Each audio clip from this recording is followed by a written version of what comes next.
The family that vacations together stays together. At least, that was the plan. Except now, the dastardly desk clerk is saying he can't confirm your connecting rooms. Wait, what? That's right, ma'am. You have rooms 201 and 709. No, we cannot be 5 floors away from our kids. The doors have double locks. They'll be fine. When you want connecting rooms confirmed before you arrive, it matters where you stay. Welcome to Hilton. I see your connecting rooms are already confirmed. Hilton, for the stay. No one should have to choose between their own safety and their pets. But nearly half of domestic abuse survivors delay leaving because they can't bring their pets with them. Purina is helping to create more pet-friendly domestic violence shelters through the Purple Leash Project, so survivors and their pets can escape and heal together. Visit Purina.com/purple to learn more. Big news. Sephora is now on Uber Eats. So if you find yourself facing a beauty emergency, like needing a last-minute gift, or you're just out of your favorite mascara, again, don't panic. We got you. Order now and get $10 off on Sephora orders of $50 or more on the Uber Eats app. Order now. Offer ends October 30th. One order per customer. Additional terms apply. See app for availability. Delivery fees may apply. As a contractor, I don't pay for materials I don't use. So why would I pay for stuff I don't need in my mobile plan? That's why the new MyBiz plan from Verizon Business is so perfect. Now I can choose exactly what I want, and I only pay for what I need. Right now, with MyBiz plan, get our best price, as low as $25 a line. Visit Verizon.com/business to get started today. New lines only. Price per month with 5+ lines. Includes auto pay and paper-free billing and promotional discount. Taxes, fees, economic adjustment charge. Applicable add-ons, prices, and terms apply. Guarantee applies to base monthly rate and stated discounts only. Add-on prices additional. Offers end September 30th, 2025. Welcome in, everybody. It is another soggy morning in the Southeast, but boy, we needed the rain, so it's good to see. But we've got Wednesday here, getting ready for Monday Night Football. So a little programming note, we will be back on Monday. I'm kind of planning on doing something during the game for the member. So if you're a member on YouTube, I'm planning on doing something during the game, whether it's halftime, whether it's a watch along for a little bit. I'm going to do something for members only. So if you're not a member, give it a shot. If you are a member, let's get together. Let's talk football if you're sitting at home watching the game at night. But we're going to go through some things today, including some of the injury reports, some of the things we've gleaned from the injury reports that we've listed, that we've learned. A couple of players that we're expecting back, possibly for the Bills clash. And then we're going to talk a little playoffs. We're going to talk a little playoffs. But first, my friend over here on this side, that's Nick. And Summit is a live dog. Mm-hmm. It's not just a stuffed animal. That is a live dog. There we go. And the cat. The cat's joining too. This cat was blending in a little bit. Yeah. So we got the whole family out here. The gang's here. Yep. We're doing okay. Apologize for the mess and everything, but really hard to unpack a house when you are working and applying for jobs and the other partners starting at the new facility and you have a toddler. So luckily I did get one of the rooms baby proofed, because it had been like, okay, Nick, take the kid outside for the next 3 hours, like that, which is like, okay. We're in a very safe, nice area, which is great. Like there's a lot of parks and stuff, but like still hard to do. So we're getting there. Yeah. Get in the car and drive to Boulder and back. Yeah. Right. Just get in the car. Yeah. So luckily we are getting things together slowly but surely. Kitchen's almost functional by now. I'm getting tired of the Costco, like that. They have this. Do you have a Costco? Scott, are you a Costco guy? Yeah, Costco and Sam's. They have, at least they had it in Seattle and they have it here too. This like chicken breast burrito bowl that is like super high in protein and fiber and low calorie. So I've been like living off of those guys. They're good. Like add a little Cholula, good. But I'm ready for the functioning kitchen again. And Carrie says, don't apologize, Nick. You have a lot on your plate. Got a job interview today, so wish me luck.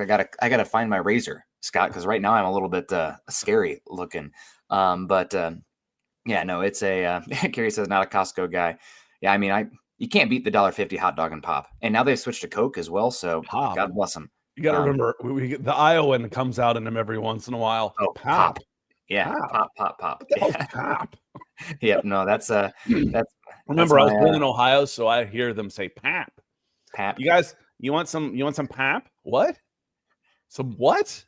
See, down here in Atlanta, the home of Coca-Cola, everything was Cokes. Everything's Coke. So who's bringing the Cokes? It might be Sprite, it might be Dr. Pepper, but it's Cokes. Mm-hmm. That makes total sense. And by God, don't order Pepsi. Pepsi. The only way Pepsi got into people's families was by buying Kentucky Fried Chicken and like Taco Bell getting into fast food restaurants to sell Pepsis. Yeah, I will say the wild cherry is a little Pepsi, but I went soft drinks. Coke all the way. I went soft drinks because people would come. I worked in a liquor store and people would come in and ask for soda. Where are your sodas? And I'd say, the club soda's over here. The soft drinks are over here. You couldn't guess. You'd miss up. No, the club soda. Oh, crap. Club soda's here. No, like Cokes and stuff. Well, we didn't say that. But we want to say hello to some folks. John Harrell's in here, one of our good members in here. He's got that bird next to his name over there. You get that by becoming a member. He says, good morning, Scott and Nick and the Falcons family. That's all y'all. We could use another rotational piece on the defensive line. Side note, a week away from a big racing event in South Georgia. Sweet. He's got that Mustang looking and sounding good. Another rotational piece. So the news this week is of the players that were designated for return off injured reserve. Taquan Graham is the only one whose window has started. Now, we talked about this before, but if you're new, it's confusing. I still really don't understand the designation difference between what Troy Anderson is with the PUP reserve and the injured reserve designated for return. They both have to miss at least 4 games. They both get a practice window, and they both are eligible to be activated. I don't quite get the difference. But after these 4 games, players designated to return were eligible to return. And you get a 21-day evaluation period before you have to make another roster move. So TQ is back on the field with the team. And I think of the players designated for return, Nick, that was probably the one that we expected the most. It was a little bit of a surprise, snuck up on a little bit, that he was IR'd to start the season. And yes, he is a very good interior line rotational piece. Yeah, I mean, you can never have enough quality bodies along the defensive front. The good teams, unless you have a first ballot Hall of Fame player like Myles Garrett, then you want to have waves. Those tend to be the teams that are the best when their first and second unit are interchangeable. And Taquan Graham is a very good second string rotational piece for this team. Good 5th round pick, good draft and developed by the Falcons. And having him back will be big. The Falcons defense has been a revelation so far this season. Again, small sample size. That one game against the Vikings is, putting the thumb on the scale a bit, and it'll normalize over time. But right now, I think, Scott, according to DVOA, the Falcons have the number 1 defense in all of football. They do, which is crazy. Number 1 against the pass, number 12 against the run. So adding some more quality bodies, fresh coming up here, can only be good. And we've always been big fans of Taquan Graham. Mm-hmm.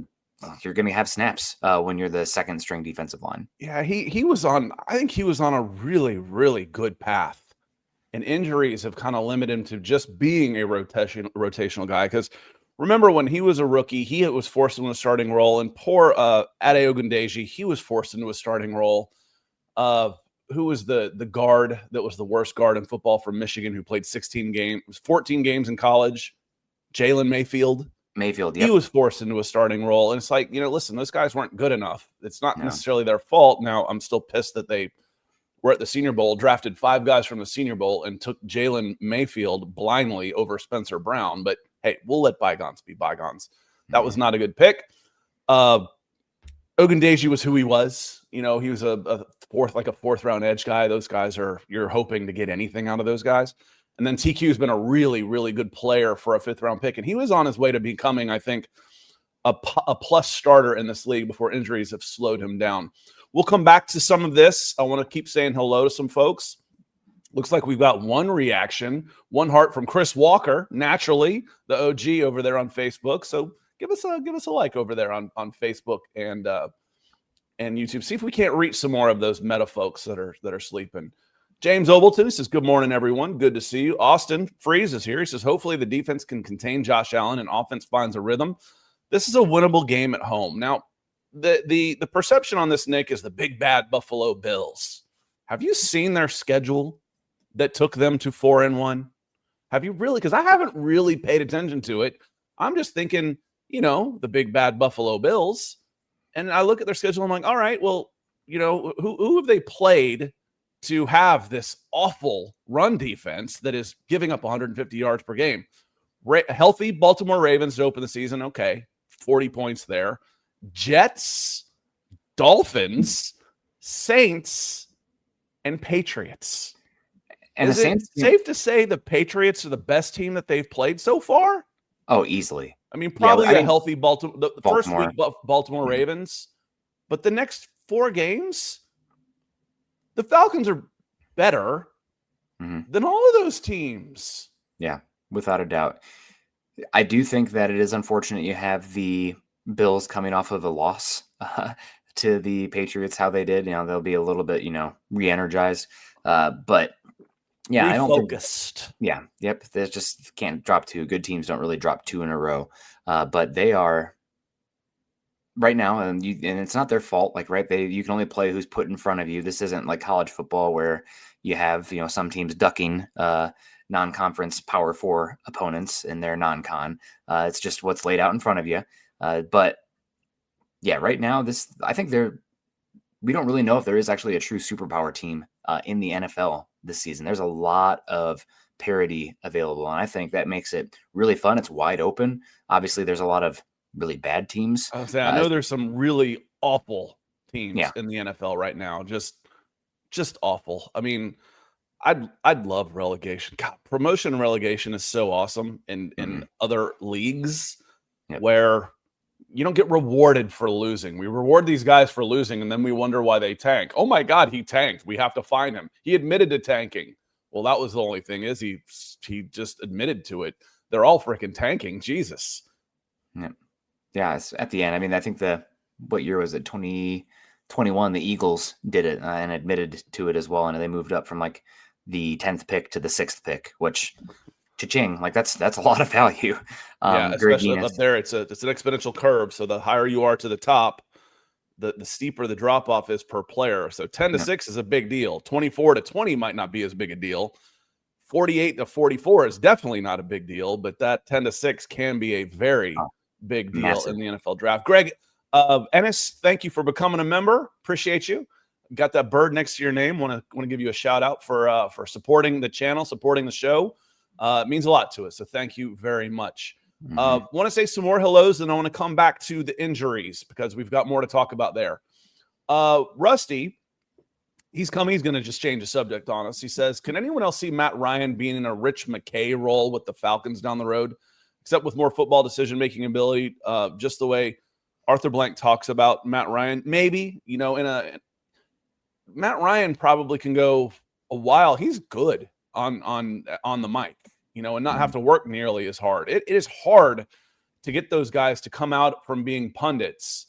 The only guy I've seen do it for a while that came out of it and it blew up was John Gruden. He was making $10 million a year and not having to work all that hard compared to how you need to do when you're working for a professional franchise. Matt's good. Matt's really good over at CBS. So he may stay that way. Would he be in a decision-making role with the Falcons? Maybe. Where I don't see him is what Rich McKay is doing now. He's basically just a liaison with the league and on the rules committee. That's his role now. I know everybody wants to make everything bad about Rich McKay and the boogeyman, but he's marginalized with the Atlanta Falcons since Raheem Morris was hired. Yeah, I mean, maybe. I don't know where Matt Ryan is in life right now. Maybe, the less hours and demand if having a family or being around for stuff like that. Now, granted, he does have to travel for these, but it's a little bit more in and out. So he I still don't has know the young kids, the cubes, the ice cubes. Yep, I don't know exactly where he's at with all that. I'm not that tuned in on anybody's personal life in the league, but we got Sam coming in here. Says, good morning, Scott and Nick and the Falcons podcast. Good to see you, Sam. Appreciate you coming in. I also see Sam Klontz, the second, of course. Morning all. We didn't really get into it on Monday, but May was impressive. We got to worry about him in a few weeks. I mean, Scott, I think you remember the shows. I was right there banging the drum that I thought May was the same caliber quarterback as Caleb Williams. I had it a lot of times 1A and 1B, and we were talking about like the last decade. I'm like, if it was like almost any other draft, I think May would be the number one going home. I was a bigger fan of him than Jaden Daniels. I was kind of worried about Jaden's what's the word? Just frame, build, slightness. Yes, yeah. And also he was 3 years older than May. But May reminded me a lot of Big Ben. And right now now granted, you want to talk about an easy schedule as well, Scott. The Patriots have had an unbelievably easy schedule for their offense. But May has a huge arm. He is we talk about guys who are the tractor versus the trailer for offenses. Like you watch Brock Purdy play for the 49ers and everything's really schemed up well. He's a trailer, right? He operates it really well and it's a point and shoot kind of thing. May is the tractor. He is the engine that's driving that engine on that offense. And he is a playmaker and good athlete, huge arm. You're going to get a little bit of turnovers with him because he is looking to create. But I appreciate I guess we'll just call it the balls that he plays with as well. You're not going to get those pass interferences or plays down the field if you're not trying stuff now and then. So yeah, he is great. I know that a lot of big talking heads in the NFL media are talking about, like, if you could take any young quarterback in the last 5 drafts right now, who would you take? And a lot of them are saying, I would take Drake May. I'm still pumped the brakes because, you have some good quarterbacks there. I want to still see what the sample looks like. But yeah, May looks like the real deal. And I think we've talked about it a bit, Scott, there's real parity, a real polarization in the AFC right now compared to the NFC where there's a lot more parity. But my God, the quarterback talent in the AFC is unfreaking believable. I mean, you have some in the NFC. We'll see what happens with Penix. Jaden Daniels last season was unbelievable. Hurts is good. I'm not as big on Hurts, no doubt top 10 guy. Mayfield, what a renaissance. Darnold, our guy. Darnold there, Scott killing it. But the young quarterbacks and just the quarterback talent in the AFC is unbelievable. It's really unbelievable. It's one of those where you better have other good teams because your quarterbacks are going to cancel each other out. Better have you got to build around them a little bit. Robbie Red, I've got to play this. I tried to do it once on here before. I'm probably going to get flagged by YouTube and Facebook for this. But I told y'all with Mr. Kennedy was a former WWE wrestler. And his entrance, I turned it into walk-up music for my son. I'm going to play that here real quick just for the hell of it. At Blinds.com, it's not just about window treatments. It's about you, your style, your space, your way. Whether you DIY or want the pros to handle it all, you'll have the confidence of knowing it's done right.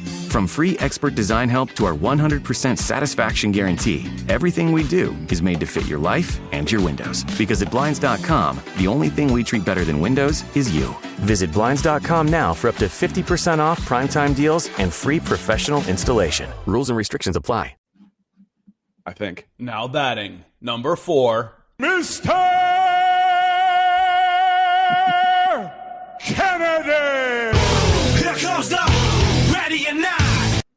So a little POD with a little Mr. Kennedy walk up. It's a little over the top for every time, but when he's a senior in high school, I'm going to make sure that gets played at least once. And I need to get him into his 4. He's been wearing 27 because he's been playing. He's just a freshman and then a sophomore. I got to get him into his 4. I still call him 4 when he's batting. He knows I'm talking to him. 27 is a good number, though. Scott Rowland, one of my favorite all-time players. McGriff, one of my favorite players. He was one of my – the Crime Dog was one of my favorite players even before he was – the swing. There's something about it, the way he'd lock in and then finish with that big helicopter. Yeah. I just loved it and the way he carried himself. He was just stoic, and then he was just a badass. And then when the Braves traded for him, I was like, in heaven. He was – Crime Dog was one of my favorites. So good morning to from Michael over on Facebook. Austin says good morning to Dantes Master. Good to see you, Master. We said Michael. Terry is here with us. Let me see, Larry. What it do? And Terry's in a couple times. They're talking Costco versus Sam's. Like, I don't know about that. That's I like them both, but Costco was like they had a deal with a credit card. Like you could only use one specific credit card. I think it was like Visa. You had to use a Visa. I'm like, I have a American Express and a MasterCard. Where can you not spend money with those? So I was like, I couldn't go to Costco. I had to grab one of my wife's credit cards. But good to see you, Larry. We got Tony also becoming a member here after this one. It says, good morning. Big key to victory, limit Cook to 70 yards or less. Play good coverage on Kincaid. Maintain your rush lanes. Defense needs to know you got to stop Josh twice per down. All fantastic points. Every single one of them is great. I'm hoping Cook has a good game because my big fantasy league, he's on my team. But that's just me pulling for me. Kincaid's also been one of the better pass-catching tight ends in football. So we're going to find out about the linebackers and safeties a bit in coverage in this one. Nichols, Billy Bowman could be big in this, at least jamming him at the line of scrimmage. Yep. Keeping him in front of you. The Bills do have a tell, Scott. I did want to get into this just a little bit about the tight ends. So they drafted one of my favorite tight ends in the last class. If you recall, Jackson Hawes, if that name means anything to you, he's kind of he's stout, but he was probably the best blocking tight end in the class last year. And you know how I am with blocking tight ends. I just I want to have those guys. But he is a massive tell right now. I think it's something like when he's not on the field, they pass it 80% of the time, and when he is on the field, they run it 75% of the time. So obviously, they know that's a tendency as well that's been out there. So maybe they'll switch it up a bit. But kind of showing your hand before the snap if it's going to be a run or pass is a very helpful. And they've still been pretty good overall. They still have a great offensive line and run game. But having Jackson Hawes be a tell can be quite helpful. You just got to be careful because sometimes those tells, you're showing that, and then it's a play action, max protect and a deep shot. So we'll keep an eye on it. And thank you, Tony, so much for coming in and becoming a member. Yeah, very cool, Tony. Thanks a bunch. You get that little bird. It shows up differently on our screen. It shows up like some sort of coin, but it is a bird on YouTube. I did change those to the Falcons logo, so hopefully I don't get dinged for that too. But it is a Falcons logo for that on those. So thank you. Let's get back into the injuries real quick, and then we'll get back into the chat. As far as the injuries we're talking about was AJ Terrell. Y'all were here with me the Monday after he went out with a hamstring. I said that's 4 weeks and 4 to 6 weeks, and hopefully he only misses 2 games because of the bye. He can actually rest his hamstring for 28 full days before he would need to play again, and only miss 2 games. That looks like that's the path that he's on, and we'll see if that's what happens. Hamstrings are like voodoo. There's just no good way. It's like sprained ankles, broken bones. You're like, okay, 6 weeks, you'll be back out there. You can set them, but hamstrings, they're just dodgy, man. I don't know. They scare me more than, oh, he's got a high ankle sprain. Okay, 4 weeks. We know when he's back. Hamstrings, that can linger. It could be a week, depending on the severity. You're looking at least 4 to 6, and then it can linger for the rest of the season. Sometimes the rest of your career. So we're hoping for the best for AJ. But they're talking like he's planning on being back, Nick, and that's a big deal. He's their best corner by far. Yeah, no doubt about that. And luckily for this matchup specifically, the Bills aren't overly explosive at the wide receiver position. They've really built it more out of heavy personnel, run game, and offensive line with Josh Allen being Josh Allen. But it's not necessarily one-on-one ISO matchups down the field. Like a lot of the big plays are coming from being schemed up or as we had Tony talk about earlier, defending 2 plays, it's the breakdown. And at that point, wide receivers don't have to be exceptionally good route runners or that explosive down the field.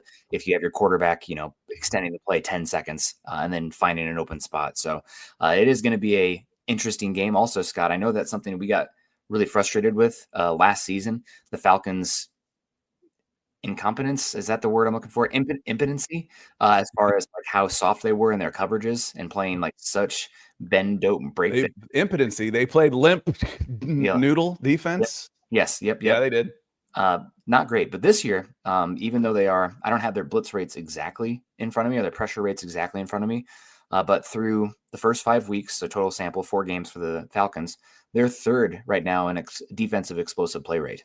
So even though they are becoming a bit more aggressive with how they are getting after the quarterback, so far this season, they are 3rd in explosive play rate. They're 24th in explosive rush rate. So that's something we got to worry about with this Bills team. And it's something we've talked about the whole season. They're just personnel wise. I don't know how the run defense is, but some of that's playing with a lead too, which is nice. Yes. Some of it has been not given, but given. Like the runs that the Washington had. They went down the field pretty easily, running the ball a lot. And it's like, well, that was after they went up 2 scores with 5 minutes left, and I thought they got a little too soft too soon. But when they've needed to bow up, they can. Now let's be clear about this. The 4 teams they've played, Tampa Bay and Baker Mayfield, they held them to about 100 under last year's offense, but that was week 1. Shaking the rust off, willing to say, okay, everything's not going to be perfect there, but they did hold them to 250 yards.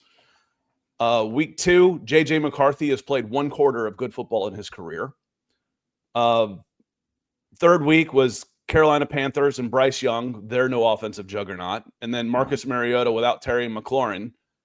I want to say Terry McLaughlin. Terry McLaurin, that's not exactly the offense that they had last year either. So that said, we saw this same situation happen in 2023, and the Falcons put Will Levis in the Hall of Fame. The Falcons let Josh Dobbs come in and run all over him after he gets off the MARTA bus in the first quarter and starts drawing plays in the rubber pellets.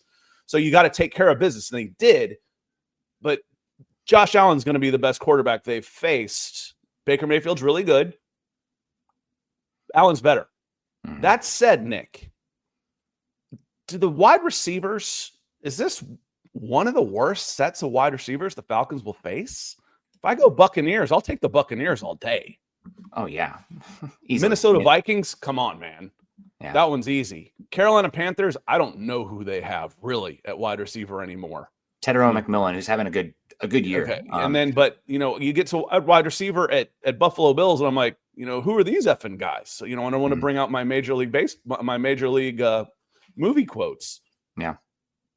No, without it. I mean, Dalton Kincaid essentially is a wide receiver with how he's utilized because he's not a very good blocker. They have Dawson Knox and Jackson Hawes as well, but they've built it more out of the tight ends and the running backs and the offensive line, which is one of the better offensive lines in football. But you're talking about their top guys being Keon Coleman, who good contested catch guy, like in the red zone, he can do some pretty good stuff, but he is not a very good route runner. He's not overly twitched up. You have Khalil Shakir, who's like a really good dirty work wide receiver. Like every team needs a Khalil Shakir, but you can't build the ship out of Khalil Shakir. I need one. I don't need three. I need one of those guys. Kind of like a short corner. I can get away with one. Yep.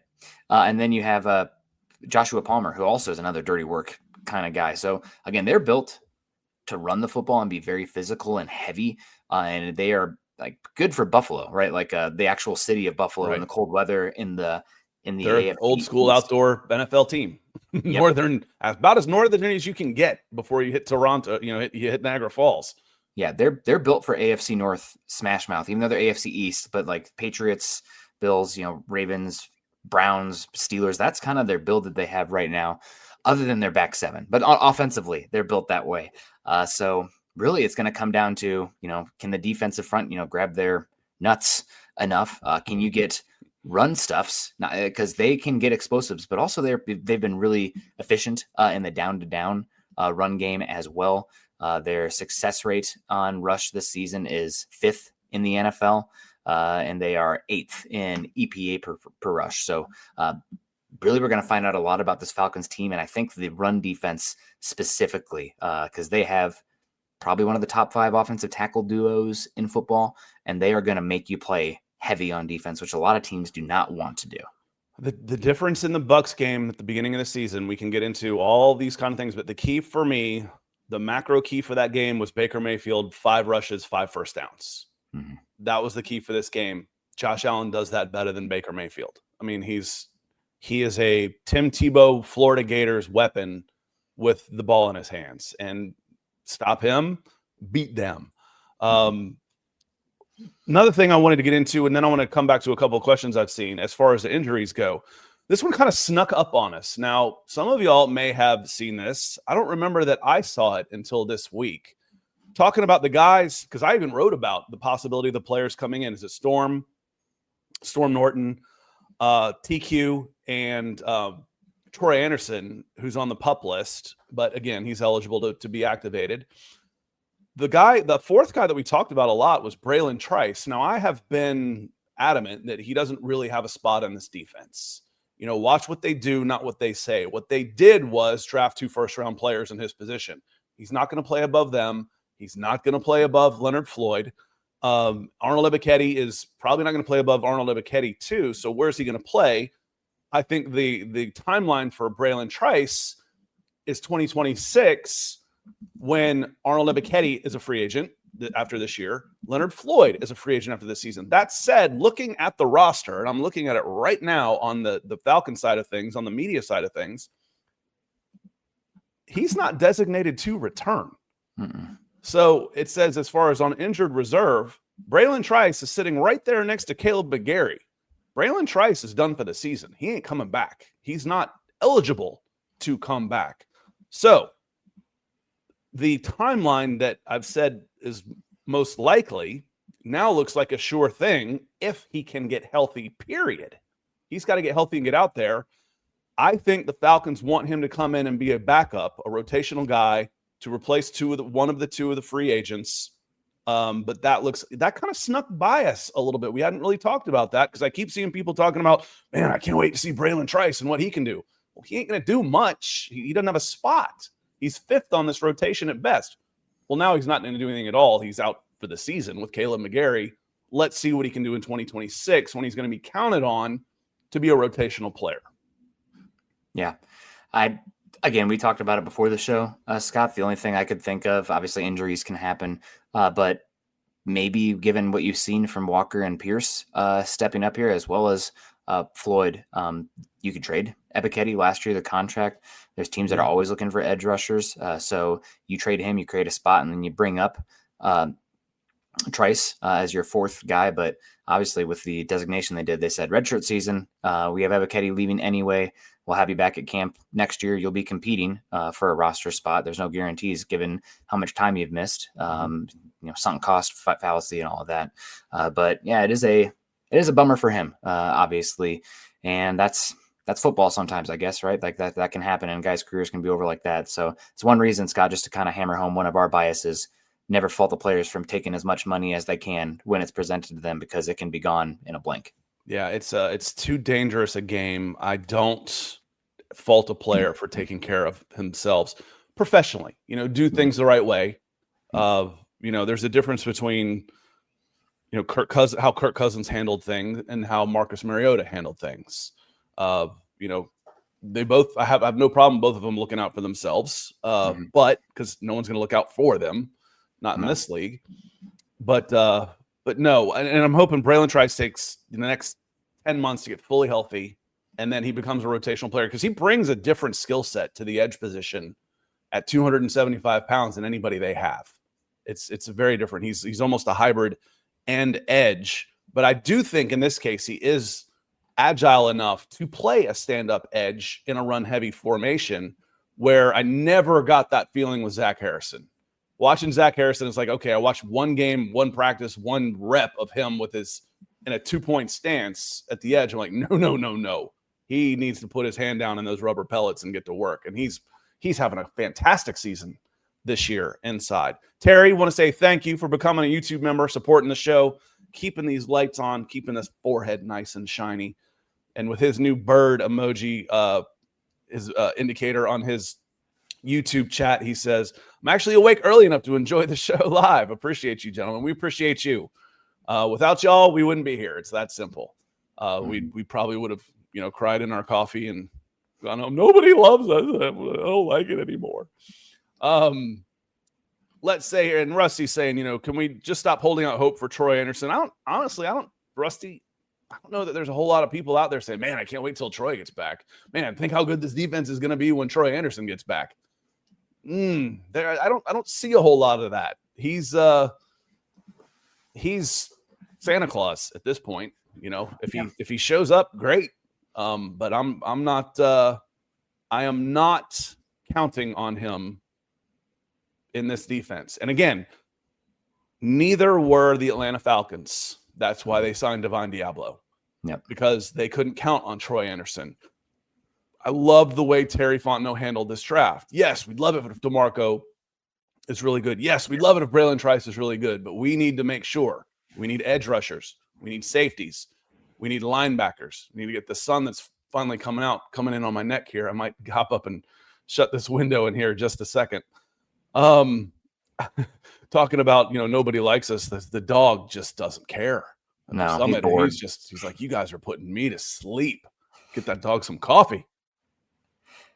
I don't know. I have another show after this, Scott. I don't think I could run him outside for the bathroom if we give him some coffee. Carrie coming in. I think Carrie just got back from a tropical vacation I saw. So God bless you. That's awesome. She says, not worried about Troy when Divine Diablo has been an amazing signing. He's been great so far this season. Yeah, you can find, it's obviously better if you have a superstar linebacker out there, but linebacker is a lot like running back, is a lot like tight end, is a lot like safety. You can find guys off the street that have been kind of, solid players on bad defenses, and then you plug them into your infrastructure. It's like, oh, wow, boom, look, who's this guy? That's great.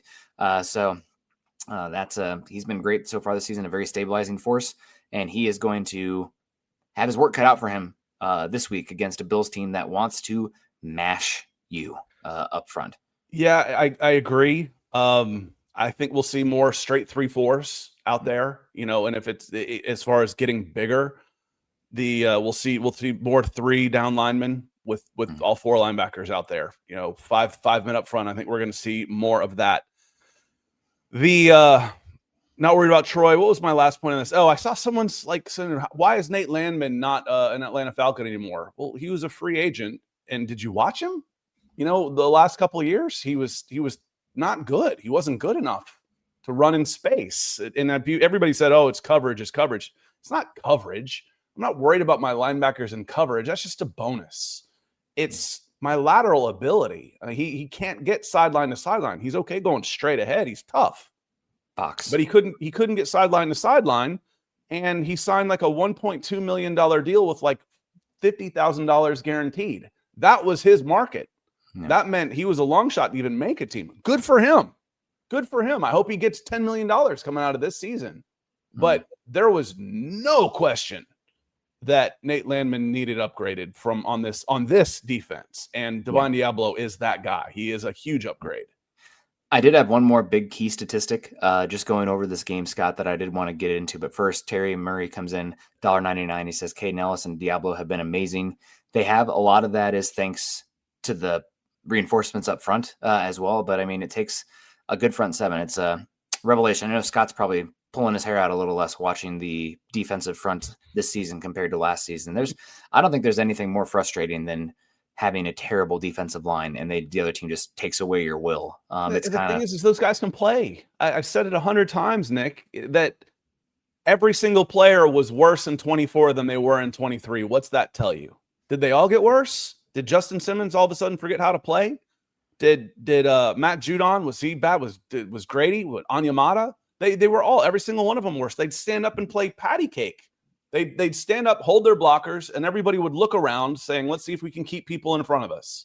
Mm-hmm. Holy cow. You're from Ohio, Scott. You know about lake effect snow. That was lake effect defense, unfortunately. I'm not from Ohio. I'm from Georgia.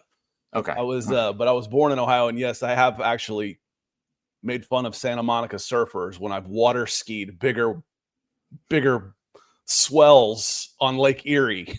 Yeah. going back and visiting family, and I see these guys bobbing up and down in their little wetsuits at Santa Monica on these 2-foot waves. I'm like, that's a calm day on one of the Great Lakes. What are you doing out here, man? Yeah, and Terry, yes, thanks again for double dipping. He says, Diablo, they have been amazing. Mm-hmm. Caden Ellis he's just a baller. Diablo, we haven't really gotten to know him as much. We just see him, I don't know if it's the camera that finds him or what, but Ellis is always out there after a play with this huge smile on his face. Mm-hmm. And he's fun to watch. And Trenton wants to follow up. He said, yep, 0, that's Diablo, is great. He's a huge upgrade for this team. And Nick, Scott, Garrett, great work. I'm glad you're enjoying Garrett's shows. Garrett is good. Garrett's been a great addition to the All Falcons team that we've put together. Garrett has really been good. Playoffs. I did have a stat there, Scott, real quick. Go ahead. So this Falcons team so far this season, I kind of complained about it a little bit, just being a little bit too, when you have a Ferrari, a car that you spent like drive the car, and you have 2 cars even with Algier and Bijan Robinson, and just how the offensive line is built. Penix, still a young quarterback trying to find his groove. I know some of it is probably Penix's, or maybe it's not Penix, but the offensive calls not really getting under center enough to unlock. It's a little bit harder to get momentum in the under center run game, or the shotgun run game versus the under center, unless your quarterback is part of the design as a power rusher.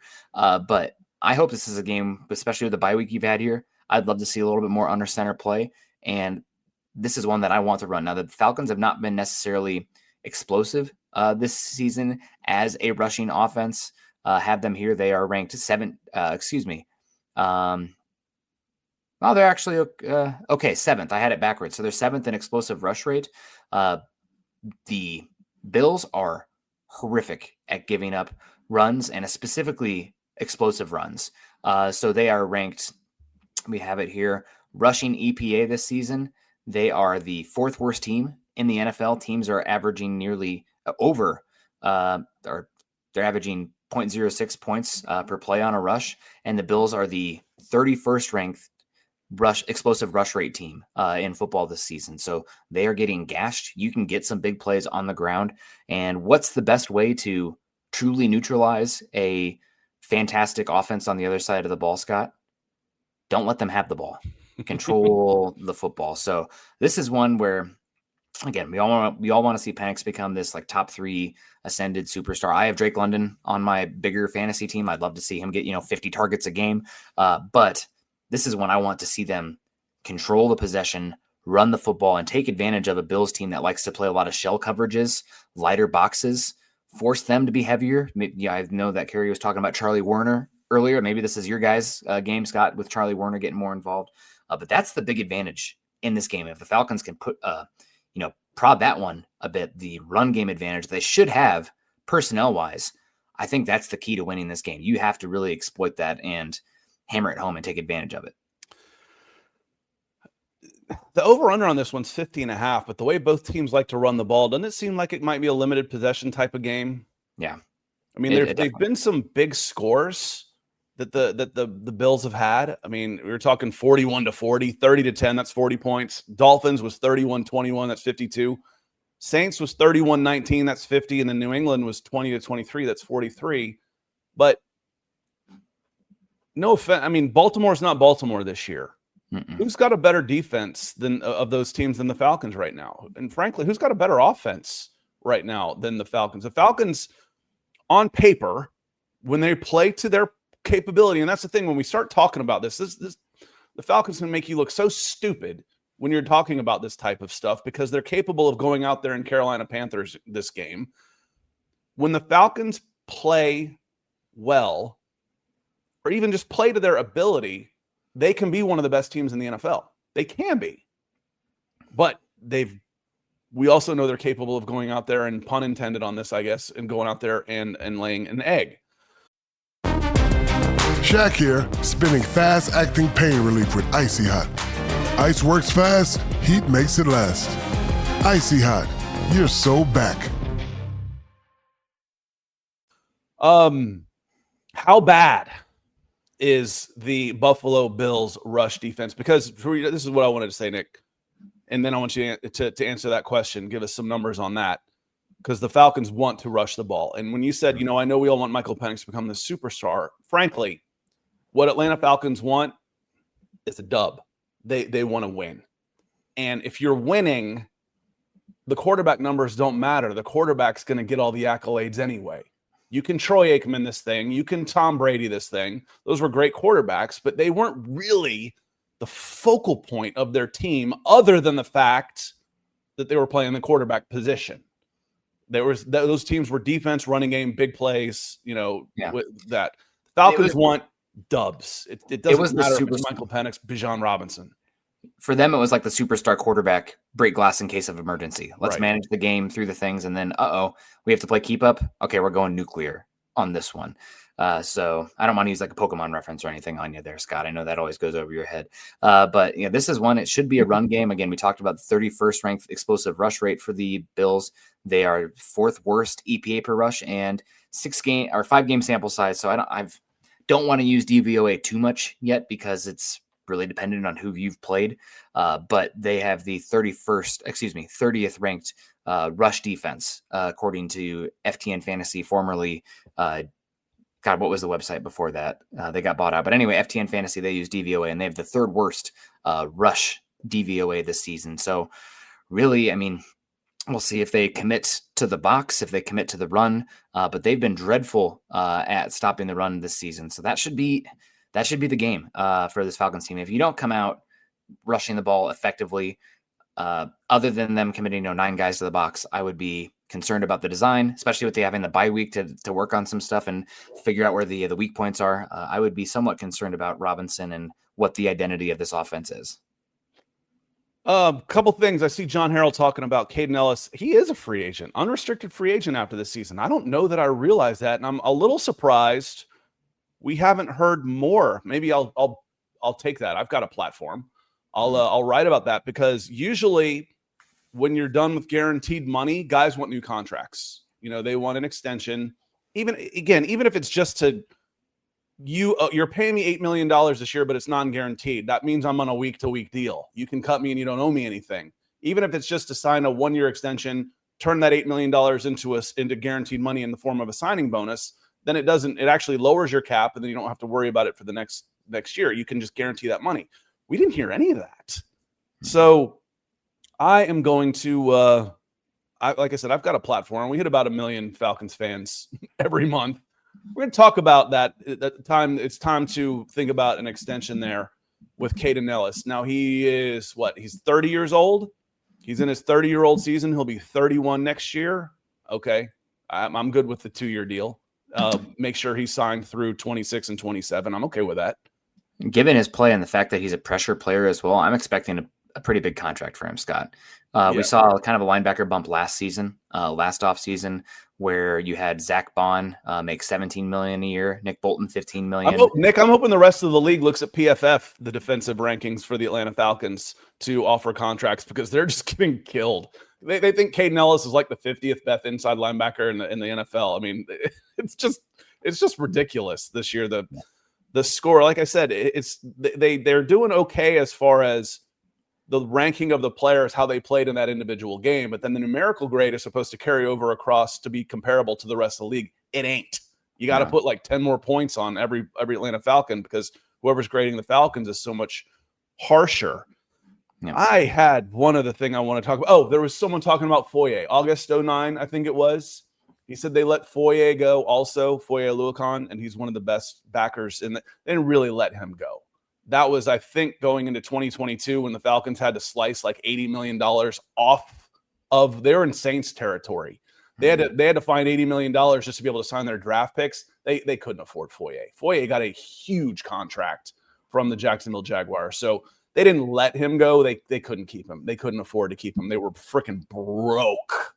And Foye got a market-leading deal from the Jaguars. And good for him. Good for Foye.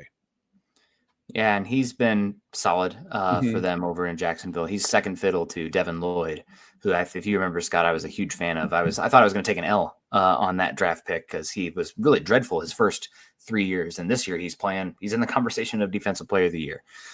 So we got Michael saying it's going to be a deal, I believe. I think so as well. Yeah, I think he's on at least it may be a 3-year with 2 guaranteed. Diablo. Where's Divine? But I'm looking at Caden, Scott, and I'm expecting 15 million per year for him, given what the market is now. Maybe you get ahead of it and you sign him earlier, you offer him more guaranteed, and it can come out to 12, 13 if you do it soon. But if he hits the open market, especially with how teams are wanting to utilize what a lot of the best defenses are doing with their creepers, sim pressures, bringing different bodies, dropping different edge guys, Ellis is going to have a market. Without a doubt. So I would expect 15 million to be around where he's asking. Well, Diablo is the Falcons do have the option. Y'all know how I talk about contracts. I'll call it a 2-year deal with 1 year guaranteed, basically. So Diablo has a 2-year deal. 1 year was guaranteed. So you're financially tied to him for 1 year, but you do have the club option. The problem is that club option is very unfriendly to players, and they don't like playing on it because it's non-guaranteed money. They've already gone through their guaranteed money now again, but they can do the same thing. His cap number jumps from 5 to 8 next year, or they save 5 by not re-signing him. But I agree. They can keep both. But if Caden does leave and he gets that kind of money and you don't sign a free agent equivalent, you can at least get you can finally play the comp pick game on him. But Ellis seems to be pretty damn happy. If you can get somewhat competitive and get flexible with some of your other contracts, I think you can it's not like trying to bring back 2 Drake Londons. 15 is still fairly cheap on a $300 million salary cap. It's money, but I'm getting to the point, Nick, where I do want the premium contracts to be going to premium positions. I think that is one of the problems with the Falcons have had, and we're getting there. We've got edge rushers, Drake and wide receiver, and then Penix, then you got your quarterback. Instead of all your money's tied up in a non-premium position like safety, Chris Lindstrom guard, inside linebackers, running backs, and then you're having to go cheap in the premium positions, the more important positions. And then you wonder why your team isn't quite as competitive, even though you're spending more money than anybody else in the NFL. Yeah, no, without a doubt. So we'll see what happens. We do got Trent, and I do have to wrap up here pretty soon. Scott, I got a little bit of a meringued for being late in the last Broncos show, especially coming off the win. And we got out early. We got out early on Monday. I think I had to take care of the kid on some stuff, and I also need more coffee. I guess I got a little bit in there, but it's cold. But we got Terry Clark. See, mine looks properly seasoned in here. If I can do this without dumping it on my keyboard. Yeah. Mine's about empty. I'm about down to the sludge. Terry Clark on this. What are you hearing about Carson Beck? I think he's a day 3 undrafted free agent type of talent. He's playing good this season. If you remember, he's playing good, but so did like Glenn Dorsey and Gino Torretta in Miami. Right now, I think he's probably like a 4th round pick. You could maybe see him in the 3rd round as well.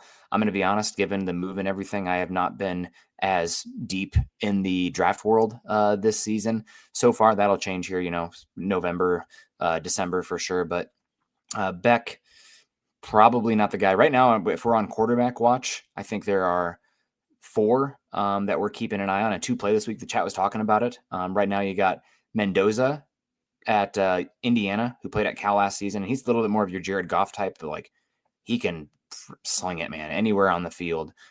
Good quarterback. You have Dante Moore at Oregon, who right now, I think if I was a betting man where the odds are at, I might sprinkle a little bit on Dante Moore going 1st overall because he's young and he's got the tools. You got Sellers at South Carolina, who is one of the best scramblers, strongest athletes I think I maybe have ever seen at quarterback, but he's still learning the position. So maybe teams are going to be scared because of the Anthony Richardson stuff. But like, as far as like an athlete, he is unbelievable. And then also you got Mateer at Oklahoma, who transferred from Washington State. Is a little bit small, but he's a twitched up athlete and the ball explodes out of his hand. Like his motion is so tight and quick. And I just can't believe how much velocity he gets. He's injured right now though, but teams are quarterback crazy, right? Yeah, there's always like a round premium extra on it. So those are the 4 I'm keeping an eye on for a quarterback right now. I was just happy that, for NIL, where a guy like Beck, who I don't really see as an NFL quarterback, can stay and make a really good living since he's making everybody else millions and millions and millions and millions and millions and millions of dollars. So I want that money to go back to the players whose lives are on the line. Those guys walk funny when they're 40 if they've played college football. It's just such a huge wear and tear, and there's so much money being generated that I do want to go back to the players. I have for 40 years. So on that, I want to hit Trenton real quick. Nick, if you got to say goodbye to everybody, looks like someone's about ready to go out, and I'll finish this up here. Yeah, no problem. Good to see everybody. Appreciate you coming in, hanging out with us this morning. I think he hears food being made downstairs, so thanks for flashing everybody there, Summit. Thank you. Great. Good job.